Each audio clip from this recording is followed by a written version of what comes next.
Le très contesté vol d'expulsion de migrants du Royaume-Uni vers le Rwanda devrait décoller ce mardi soir. Les multiples tentatives des associations de défense des droits humains engagées auprès de la justice britannique pour empêcher son départ ont échoué. Vendredi dernier, un juge de la Haute Cour de Londres a balayé le recours de ces groupes pour motif qu'il était dans l'intérêt public que la ministre de l'Intérieur puisse mettre en œuvre des décisions de contrôle de l'immigration. Une procédure en appel a ensuite été rejetée ce lundi. Si le vol est maintenu, il devrait être quasi vide, car suite au travail des associations, sur la trentaine de demandeurs d'asile prévus, seule une poignée, environ 8, ont encore leur billet pour le Rwanda.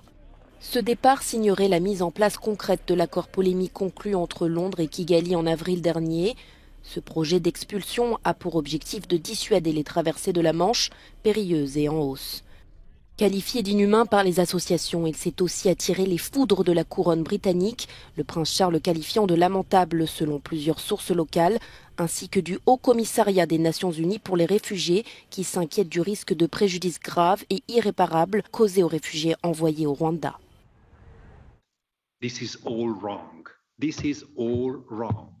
Tout cela ne va pas. Cela ne va pas du tout.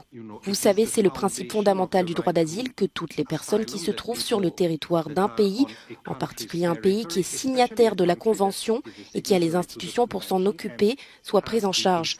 Exporter cette responsabilité à un autre pays va à l'encontre de toute notion de responsabilité.